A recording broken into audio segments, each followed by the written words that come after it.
अंतिम इच्छा। समय के साथ साथ राजा कृष्णदेव राय की माता बहुत वृद्ध हो गई थीं। एक बार वह बहुत बीमार पड़ गई। उन्हें लगा कि अब वह शीघ्र ही मर जाएंगी। उन्हें आम से बहुत लगाव था, इसीलिए जीवन के अंतिम दिनों में वे आम दान करना चाहती थी। सो उन्होंने राजा से ब्राह्मणों को आमों को दान करने की इच्छा प्रकट की। वह समझती थी कि इस प्रकार दान करने से उन्हें स्वर्ग की प्राप्ति होगी। सो कुछ दिनों बाद राजा की माता अपनी अंतिम इच्छा की पूर्ति किए बिना ही मृत्यु को प्राप्त हो गई। उनकी मृत्यु के बाद राजा ने सभी विद्वान ब्राह्मणों को बुलाया और अपनी माँ की अंतिम अपूर्ण इच्छा के बारे में बताया। कुछ देर तक चुप रहने के पश्चात ब्राह्मण बोले, यह तो बहुत ही बुरा हुआ महाराज। अंतिम इच्छा के पूरा न होने की दशा में तो उन्हें मुक्ति ही नहीं मिल सकती। वे प्रेत योनि में भटकती रहेंगी। महाराज, आपको उनकी आत्मा की शांति का उपाय करना चाहिए। तब महाराज ने उनसे अपनी माता की अंतिम इच्छा की पूर्ति का उपाय पूछा। ब्राह्मण बोले, उनकी आत्मा की शांति के लिए आपको उनकी पुण्यतिथि पर सोने के आमों का दान करना पड़ेगा। अतः राजा ने माँ की पुण्यतिथि पर कुछ ब्राह्मणों को भोजन के लिए बुलाया और प्रत्येक को सोने से बने आम दान में दिए। जब तेनालीराम को यह पता चला तो वह तुरंत समझ गया कि ब्राह्मण लोग राजा की सरलता तथा भोलेपन का फायदा उठा रहे हैं। सो उसने उन ब्राह्मणों को पाठ पढ़ाने की एक योजना बनाई। अगले दिन तेनालीराम ने ब्राह्मणों को निमंत्रण पत्र भेजा।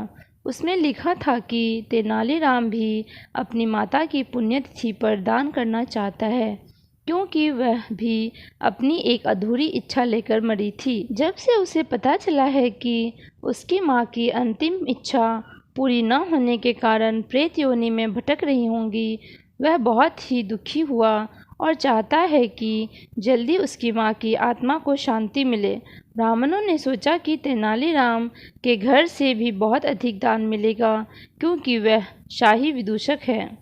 सभी ब्राह्मण निश्चित दिन तेनालीराम के घर पहुंच गए। ब्राह्मणों को स्वादिष्ट भोजन परोसा गया। भोजन करने के पश्चात सभी दान मिलने की प्रतीक्षा करने लगे। तभी उन्होंने देखा कि तेनालीराम लोहे के सलाखों को आग में गर्म कर रहा है। पूछने पर तेनालीराम बोला, मेरी माँ फोड़ों के कारण दर्द से परेशान थी। मृत्यु के समय उन्हें बहुत तेज़ दर्द हो रहा था।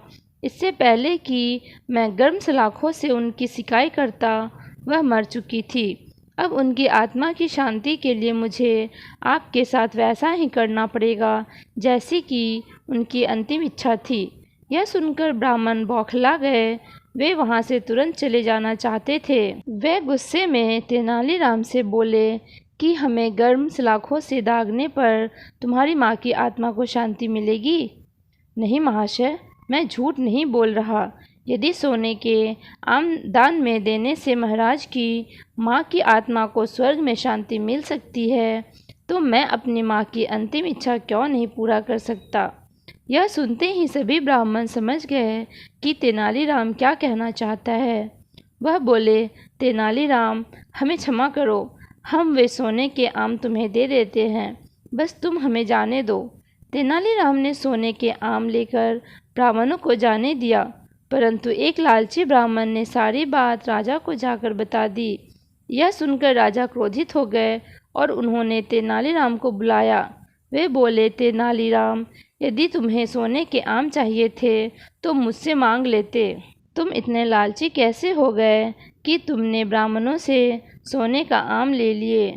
महाराज, मैं लालची नहीं हूँ, अपितु मैं तो उनकी लालच की प्रवृत्ति को रोक रहा था। यदि वे आपकी माँ की पुण्यतिथि पर सोने के आम ग्रहण कर सकते हैं, तो मेरी माँ की पुण्यतिथि पर लोहे की गर्म सलाखें क्यों नहीं झेल सकते।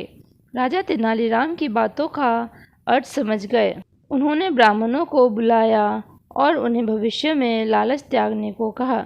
धन्यवाद। हेलो दोस्तों, आपको हमारी कहानी अच्छी लगी हो तो प्लीज़ लाइक कीजिए, अपने दोस्तों के साथ शेयर कीजिए और भी कहानी सुनने के लिए हमारे चैनल को सब्सक्राइब जरूर कीजिए। Thank you.